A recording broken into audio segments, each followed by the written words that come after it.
Well, I'm standing next to a huge family of yucca. In this case, this is banana yucca, yucca baccata. Sorry, yucca baccata is the Latin name. Broadleaf yucca, we also call it. And in the summertime, this will have a stalk that comes up, and by August, if it's a wet year, good year, we'll have these potato-like fruits hanging off them, and they are delicious. They're probably my favorite survival food as far as plants go. You gather those in August or September when they're green, you throw them right on the coals and bake them until they're charred black on the outside. Scrape that off, eat it, and it's like a true yam, a true sweet potato. You know how when you were little, your parents always told you, eat those sweet potatoes, and they told you they were sweet, and it was like, eh. Well, these are not the case. These are really good. They're high in carbs, high in starch, a great survival food. We even cut them down the middle when they're green, open them up and let them dry. You can bake them and then open them up and let them dry. Lots of different ways of preparing them. Nice thing about yucca is it's got saponin in it. So the entire plant here, from the leaf all the way down to the rootstock, has soap in it. The root is the most concentrated. And I hope you friends of mine women who prefer collecting the root and using that. And you only need about a piece about the size of your thumb. You cut that up, dice it up, that white root, and then swish it around, lather it up, and give you 2 or 3 shampoos. And you can get it from the leaves as well. So I want to show you a field expedient way of turning this leaf into a rope. This is an excellent cordage plant. Out of about 1,500 different cordage plants in North America, this one is at the top. It has the #1 greatest tensile strength of any fiber plant in North America. A friend of mine, Randy Haas, down at University of Arizona, now he's an archaeologist, and he wrote his master's thesis on the uses of yucca and the tensile strength and how strong it is, and did a lot of studies on it, a lot of research, and found out this is the #1 strongest plant in, or #1 strongest cordage fiber in North America. So let's look at how this was used, a way that you can use it in the field very quickly if you just need a lashing for maybe a splint, or lash up a wickiup or shelter, and then another way of processing it to make some nicer cordage. I've also got a little, I don't know if you can see if there's a little rat nest right over here, pack rat nest. Clusters like these, pack rats love these yucca and cholla clusters for building their nest. Got a nice little defense here with these spines. So this would be a good place to set a few deadfalls if I was living out here and trying to harvest some of the critters off the land. So I'm just going to trim off one leaf here, being careful not to impale my eyeball or hand or face. Yucca teaches you to collect it slowly. Here's that little pointy needle. I'll get rid of that. You can see how fibrous this is. We got survival dental floss right here if you need it. I couldn't do this with another one called agave. Agave, a lot of people mistake agave and yucca. People who are new to the desert aren't familiar with those two. And agave, if I go and collect that, agave is also called century plant, and mescal, shin dagger, that's my favorite.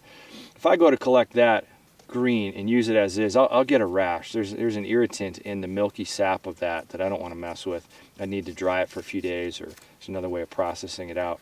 So all I'm doing here is pulling this apart with my fingernails, and I just want to show you a quickie way of making cordage in the field if you need it. For some reason you didn't bring your 550 cord and you need to improvise in the field, or maybe you're trying to make something traditionally a wickiup. But for emergency purposes, you would strip down the yucca like this. I'm not doing any fancy processing. I'm just breaking it down so it's not thick. And then I'm going to be able to tie any of my standard knots. So a bowline, timber hitch, half hitch, any of that kind of stuff. But all I want to do here is wrap it around, and there's not a lot of moisture in yucca. It's a desert desert plants. It doesn't have a lot in it to begin with. And I don't have to worry about that. I don't have to worry about it drying out much. That's why it's great for cordage. You can use it right in the field. So I'm just tying some overhands here, and right there I'm just creating a rope. And that's as quick as it gets. So I can use that for lashing a splint, lashing up a shelter, a lean-to very quickly, and lashing something on my pack. And it took mere minutes to make in the field. Now, if I want to do the nicer stuff, I need to process this a little further. So let me just show you that real quick. Okay, here's the kind of feel expedient way of doing this with yucca here. I'm going to take my knife, put it at a right angle, get rid of this outer waxy green sunscreen, that material that keeps in the moisture. I can already feel the dampness on my hand there. It's not too moist because there's not a lot of moisture in these to begin with. But I'm opening that up. And I can do this with a stone flake. Just put it across my leg and drag it off. And this stuff here that I'm collecting is going to have sapin in it. So I can lather up with that later on. If I'm out in the field, you're out on a walkabout for about 4 or 5 or 10 days, you're encouraging your fellow trail mates to go collect some yucca and use it. So I'll get rid of all this because this will make weaving much easier. It'll make the fibers open up and make them a lot more flexible. And then I'm ready to go. Got a little section right there. You don't have to get every last piece off, but that's it. And then I start pulling it apart. I want this to be real fine. You can pound on this with a stick and over a log and mash those fibers a little bit. You're not trying to pound them into oblivion. You're just trying to break up the fiber structure a little bit so it's like dental floss. You can see all those fibers coming off there. Another way of doing this, if you have the time, you just want to take a bunch home with you. You cut your yucca leaves here, put them in a bucket at home, change that bucket of water so they're submerged, you know. You change that bucket of water every, I don't know, 3 or 4 days, whenever your nose tells you. It's going to be pretty foul after a while. And that'll start breaking down this outer waxy green protectant here, and then you'll be left with the nice white fibers. You can just peel that stuff off, this stuff here, that is, that waxy part. That just sloughs right off, and then you're left with the really nice fibers. There's another way of steaming it. So a lot of different ways of preparing it, but if you're just in the field and you want some nice cordage, this is how you do it right here.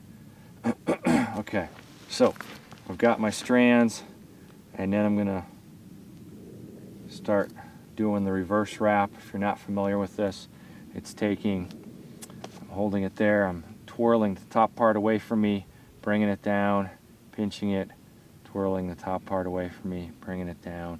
I have a new top piece every time, so I twirl it away from me, bring it down, and I keep doing that. You get the knack of this pretty quickly when you're making cordage a lot, and you can crank out a 20-foot section of this pretty quickly in a matter of minutes. In the Great Lakes area where I grew up, some of the native peoples there that I worked with, we would go out and gather basswood and cedar, and that stuff, you get these 10, 15 foot long sections of that. You don't even have to splice. You just sit there and speed roll it off your leg. So when it does come time for splicing, I want to give myself about 2 inches or so, and then I just lay this other piece, my next section that's going to go in there, I lay it right on top, and I just integrate it and keep weaving. I can also put my new section right in here, just kind of wedge it into this V and shove it in there. That way the end is tucked in, it's not sticking up. And then I just keep weaving it in and it gets integrated in there. So here's just a short quickie piece of cordage made in a matter of minutes. This is not going to dry out very much because it's a desert plant. So this is going to pretty much retain the shape you see. And if I go to use it for something like on a bow drill fire, or something where it does have to be flexible, I might spit on it or soak it in a stream for a minute or something like that, but it's not necessary. So yucca cordage, banana yucca cordage, any of your other yuccas are going to work just as well. Your yucca elata, your yucca calaca, your narrow leaf yucca, any of them will provide you with nature's strongest fiber material for rope right here.